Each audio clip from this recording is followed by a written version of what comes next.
আলাইকুম। আপনি যদি এসএসসি পরীক্ষায় ফেল করেন তারপরেও আপনি একাদশ কিংবা কলেজে ভর্তি হতে পারবেন। বর্তমান সরকার নতুন একটা কার্যক্রম হাতে নিয়েছে, যার মাধ্যমে আপনি যদি এসএসসি পরীক্ষায় ফেল করেন তারপরেও আপনি কলেজে ভর্তি হতে পারবেন। তবে এখানেও অনেক ধরনের বিধিনিষেধ আছে বা বিভিন্ন ধরনের নিয়ম কানুন আছে।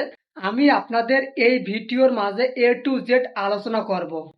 আপনি যদি এসএসসি পরীক্ষা দেওয়ার পর ২ সাবজেক্টে ফেল করেন তাহলে আপনি অবশ্যই একাদশ বা কলেজে ভর্তি হতে পারবেন। আপনাকে পরবর্তীতে এই ২ সাবজেক্টে পরীক্ষা দিতে হবে।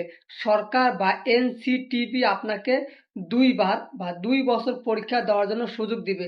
এই ২ বছর বা ২ বার পরীক্ষা দেওয়ার পর আপনি যদি পাস করেন তাহলে আপনি এসএসসিতে পাস করলেন এবং পরবর্তীতে আপনি এইচএসসি পরীক্ষাও দিতে পারবেন। কিন্তু যদি আপনি এই ২ বার পরীক্ষা দেওয়ার পর পাস করতে না পারেন তাহলে কিন্তু আপনার কলেজের ভর্তি বাতিল হয়ে যাবে এবং আপনাকে আবারও এসএসসি পরীক্ষা দিতে হবে। অর্থাৎ ৩য় বার বা ৪র্থ বার দেওয়ার পর আপনাকে পাস করতে হবে। তারপর আপনাকে কলেজে ভর্তি হইতে হবে। কিন্তু ২০২৪ কিংবা ২৫ সালের শিক্ষার্থী বা যারা এসএসসি পরীক্ষা দিবেন তারা এই সুযোগটা পাবেন না।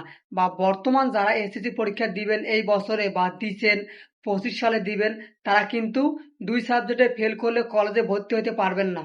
কারণ এনসিটিবি সিদ্ধান্ত নিছে এটা ২০২৬ সাল থেকে কার্যকর করবে। অর্থাৎ যারা ২০২৬ সালে এসএসসি পরীক্ষা দিবে তারা ২ সাবজেক্টে ফেল করলেও কলেজে ভর্তি হতে পারবে। এটা একদিক দিয়ে ভালো এবং একদিক দিয়ে খারাপ।